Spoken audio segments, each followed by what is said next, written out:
Leo tunazindua program pamoja na Bwana wangu na Yesu. Tunazindua program ya kuvunja rekodi na kuweka alama chini ya jua. Yani leo we are launching. Hebu sema leo tunazindua. Mbona sikusikii bwana? Sema leo tunazindua program ya kuvunja rekodi. Kwa hiyo unisikilize vizuri. Sawa mpendwa?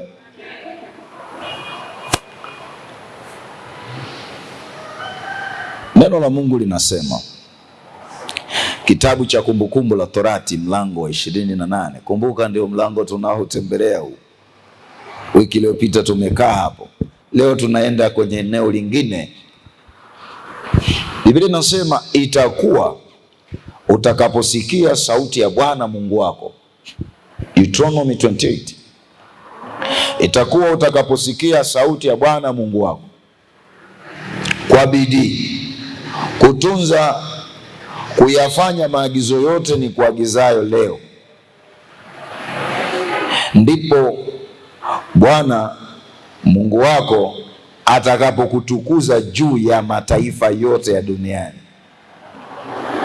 Na baraka hizi zote zitakujilia na kukupata usikiapo sauti ya Bwana Mungu wako. Utabarikiwa mjini, utabarikiwa mashambani. Anaeleza zile baraka jinsi zilivyo.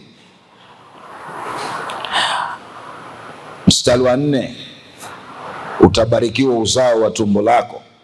Mstari wa 5, litabarikiwa kapu lako na chombo chako. Mstari wa 6, utabarikiwa uingiapo, utabarikiwa utokapo. Mstari wa 7, Bwana atawafanya adui zako wainukao juu yako kupigwa mbele yako. Watakutokea kwa njia moja, lakini watakimbia mbele yako kwa njia 7.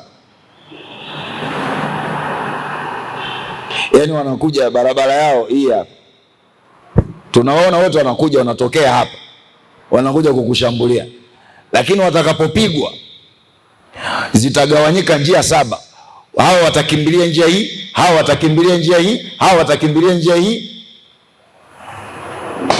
Huyu mtu ambaye amefanikiwa kumit standard ya ufalme,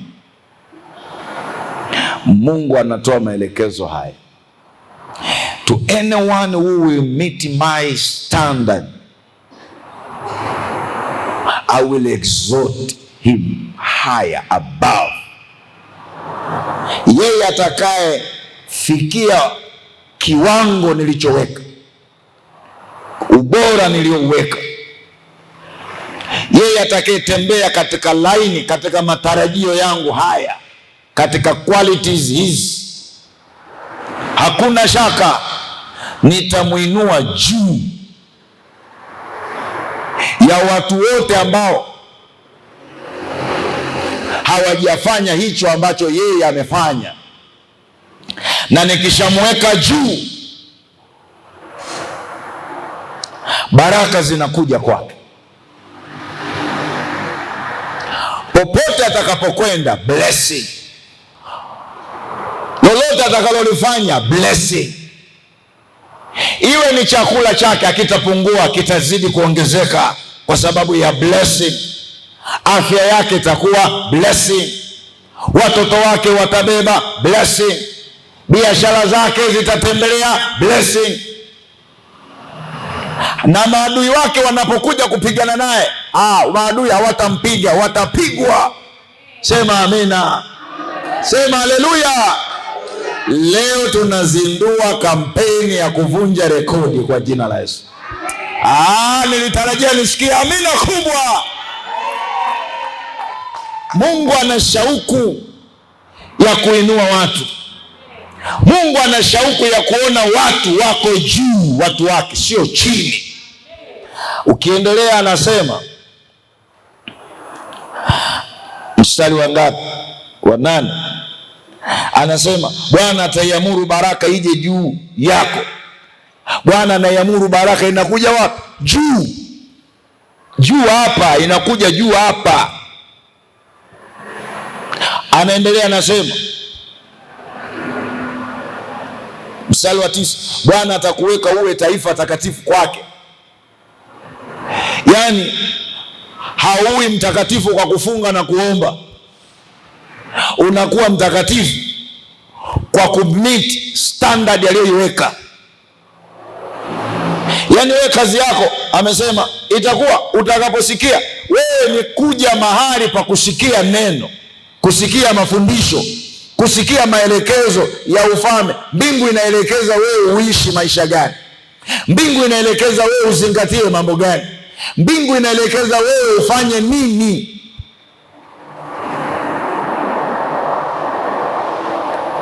Anasema ukitunza hayo, yani akiwa ya kwako, ukayaishi, ukayafanya hayo, mimi nakuja kukuinua. Na nikisha kuinua hapa, I am blessing you. Nikisha kubariki, hivi ndivyo utakavyokuwa sura yako. Yani sura yako haitakuwa kama yule, sura yako itakuwa wa aina fulani. This is your appearance, your personality. Yani anasema personality yako inabadilika, inageuka. Sema amina. Piga makofi bwana wewe. Mtindo wako wa maisha unageuka, hautakuwa yule yule, unakuwa mtu mpya. Historia yako inageuka, haitakuwa ile ile, inakuwa mpya. Alafu anaieleza hiyo historia, anasema hivi ndivyo itakavyokuwa. Sema amen, sema haleluya. Anasema popote utakapoingia umebarikiwa, popote utakapotoka, huu ni mtindo mpya wa maisha, hujawahi kuyaishi haya maisha. Sema amina. Adui yako walikuwa umezoea na kupiga piga, sasa adui akija anapigwa yeye. Sema amina. Huu ni mtindo mpya wa maisha, hatujawahi kuona. Tushazoea kupigwa, tushazoea kulia, tushazoea kulizwa. Kuna watu wanajeuri, wana nguvu ya kuliza wengine, kuchokoza wengine, lakini tunafikia kiwango kingine ambacho Mungu anasema hakuna wa kukuliza tena, hakuna wa kukutoa machozi tena, hakuna wa kukuonea tena. Sema amen, sema amina. Kuna mtu anaitaka hiyo? Tunazindua kampeni ya kuvunja nini? Record.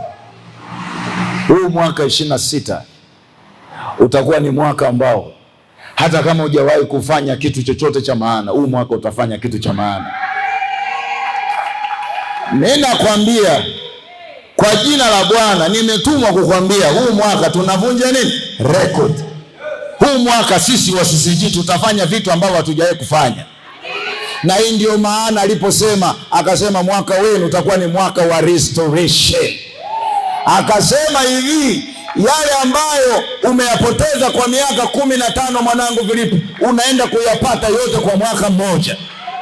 Aliniambia mimi hapa Filipo, aliniambia mimi hapa, akaniambia waambie na watu wako, hivi ndivyo itakavyokuwa. Yale waliopoteza toka wameokoka, wamepoteza, yale yote naenda kuwapatia mwaka 26. Ina maana huu mwaka Mungu anatupa neema ya kuvunja record. Sema amina. Yeye anasema hivi, kama utazingatia hivi, mimi ndio nitakayekupa neema ya kuvunja rekodi. Kuvunja rekodi maana yake ni nini? Ni kufanya mambo ya ajabu na ya kushangaza. Biblia inasema kitabu cha Efeso 3:20, neno linasema kwamba Mungu ataweka nguvu ndani yetu. Ile nguvu itatupa kufanya mambo ya kushangaza na ya ajabu mno. Mungu ataweka nguvu ndani yako, hujawahi kuwa nayo hiyo nguvu, maana sio yako. He will invest his power, his grace in you. Ile nguvu itakuchukua kufanya mambo ya ajabu mno, kuliko mawazo uliyokuwa nayo, kuliko mipango uliyokuwa nayo, kuliko fikra ulizokuwa nazo, kuliko, yani you will do extra and you will go extra miles. Ndipo anasema sio kwa uwezo ulionao, wala sio kwa nguvu ulionazo, bali kwa Roho wake. Nataka uweke kwenye akili yako hii, Ni yapi mawazo ya Mungu kwako? To break records. Mungu anataka uvunje nini? Record. Where are you coming from? Kule unakotoka kuna hali gani? You know the history, you know the happening, you know everything. Unajua. Okay, wana Mungu kweli? Kuna waliovunja rekodi kule nyumbani? Kama hawapo waliovunja records, basi inawezekana kuna kamungu sio Mungu. Kuna kanini? Kamungu sio Mungu. The real God, Mungu yule wa kweli kweli kweli, akiwa na wewe, kitu cha kwanza anakufanya kama alivyo yeye. Ndio maana akasema tumfanye mtu kwa sura na mfano wetu. Anakufanya ufanane na yeye. Yeye ni wa maajabu, na kwa kuwa yeye ni wa maajabu, anataka watu wake wawe ni wa maajabu. Sema amina.